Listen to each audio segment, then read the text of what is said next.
Pagi, Bu. Silakan duduk. Terima kasih. Kalau boleh tahu, saudara namanya siapa? Oke, Bu. Perkenalkan, nama saya Desi Rahman, Ibu. Bisa dipanggil Rahman. Saya berasal dari Mataram.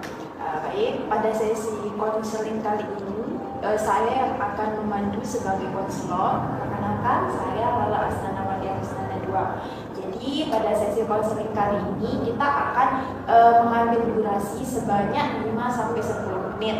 Jika ada sesuatu hal yang belum clear, kita bisa melakukan sesi konseling di pertemuan selanjutnya. Jadi di sini saudara bebas untuk menceritakan semua permasalahan yang dihadapi saudara tanpa ada rasa yang ditutup-tutupi. Dan di sini semua yang diceritakan oleh saudara dilandasi dengan asas-asas sebagai seorang konselor, terutama yakni mengenai asas kerahasiaan.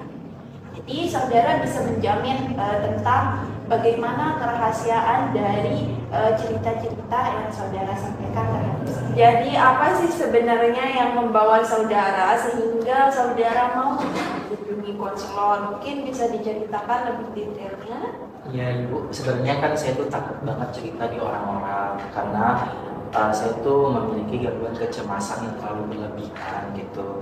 Jadi karena kecemasan saya udah sampai tingkat fatal, jadinya saya memilih untuk ke konselor gitu.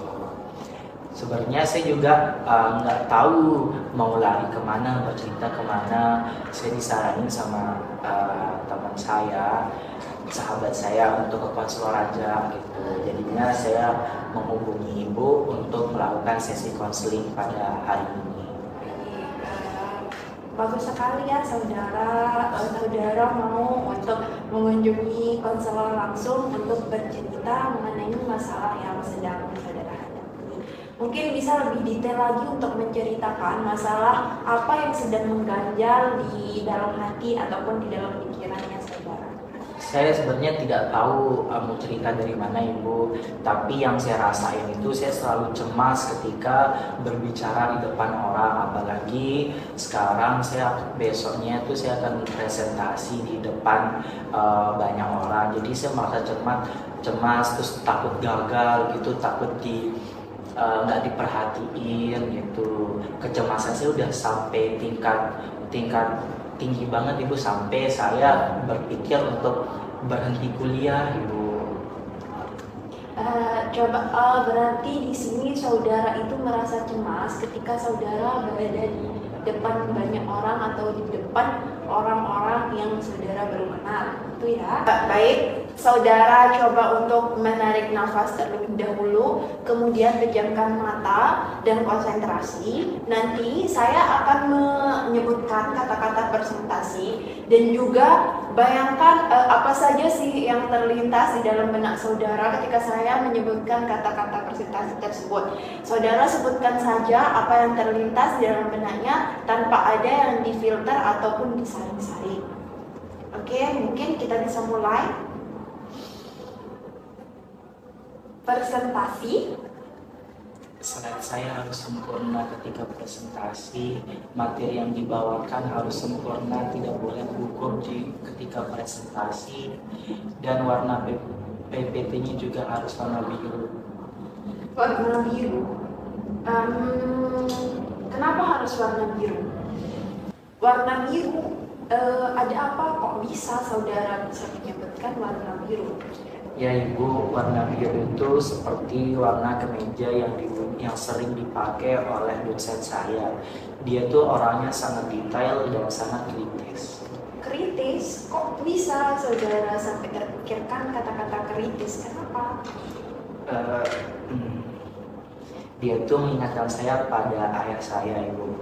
Ayah saya juga begitu. Saya ingat dulu waktu saya dapat ranking 2 di sekolah, ayah saya itu tidak mengucapkan selamat kepada saya. Terus dia bertanya, kenapa kamu nggak ranking 1 aja gitu. Saya selalu merasa tidak pernah cukup untuk ayah saya, padahal pencapaian ranking 2 itu sangat membanggakan bagi saya pribadi.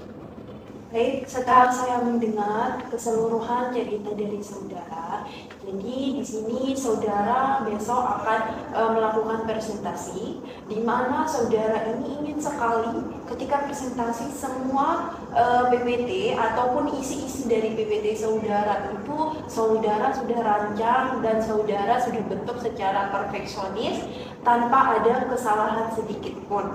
Dan warna yang saudara gunakan juga harus warna biru karena dosen Anda sering menggunakan warna biru, dan juga dosen Anda ini sangat mengingatkan Anda kepada ayah Anda karena kekritisan dari dosen Anda tersebut. Betul Ibu, tapi di sini juga bukan itu saja yang buat saya cemas. Di sini saya selalu mengalami mimpi yang berulang-ulang kali. Aneh banget mimpinya Ibu. Oh, mimpi yang berulang, mungkin bisa diceritakan mimpinya tersebut seperti apa? Saya berada di atas panggung yang besar. Terus lampu menyoroti saya. Terus kaki saya gemeteran, tangan saya gemeteran, sampai saya tidak bisa ngomong sama sekali. Itu pun berulang kali mimpi itu terjadi. Mungkin ada 5 kali berulang. Mari kita bahas mengenai simbol-simbol yang muncul di dalam mimpi saudara. Jadi apa sih yang terlintas di benak saudara ketika saudara itu menggambarkan atau membayangkan mengenai panggung? Rasa takut. Rasa takut.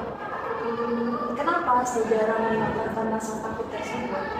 Karena dari pengalaman sebelumnya Ibu, takut tidak puas dengan hasil diri saya. Kan saya sudah cerita tentang ayah saya tadi, itu saya takut untuk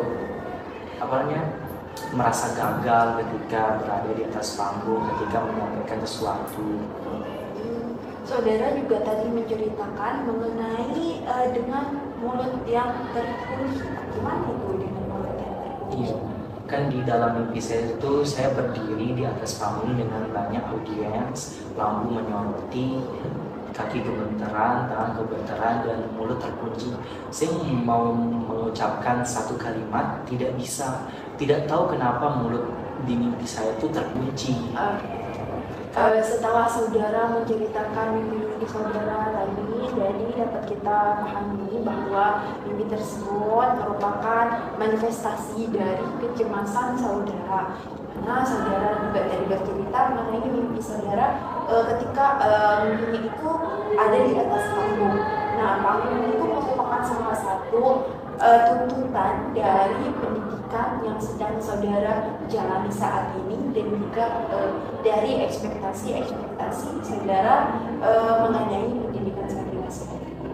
Dan juga mulut yang terkunci di sana merupakan salah satu indikator ketakutan saudara tentang ketidaksempurnaan dari apa yang ingin saudara sampaikan. Nah, hal tersebut merupakan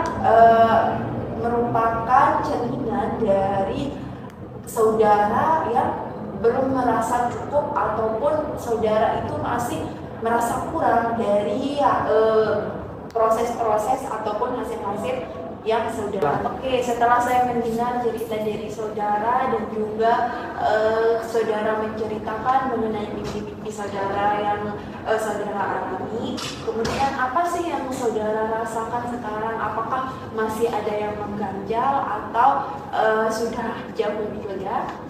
Sejauh ini dari sesi konseling yang kita lakukan Ibu, saya sudah merasa lebih lega, namun belum sepenuhnya lega karena saya belum mempraktekannya langsung di depan publik gitu. Jadi ketika saudara ingin tampil di depan publik, di depan umum, sebaiknya pertama-tama untuk mengurangi kadar kecemasan saudara bisa melakukan tarik nafas terlebih dahulu sampai saudara merasakan rileks dari tarik nafas tersebut. Nah, ketika saudara belum merasa rileks, saudara bisa ulang-ulangi hal tersebut atau kegiatan menarik nafas tersebut sampai akhirnya saudara bisa jauh lebih tenang dan kadar kecemasan saudara agak berkurang sedikit. Nah, sebelum itu juga saudara bisa melakukan mindfulness. Nah, di mana saudara itu bisa menerapkan terapi mindfulness atau meditasi agar saudara itu melupakan mengenai masa lalu yang saudara sudah alami sebelumnya, sehingga saudara bisa berada di masa sekarang. Dan yang terakhir, saudara juga bisa melakukan gaya hidup atau pola gaya hidup yang jauh lebih baik lagi dari sebelumnya.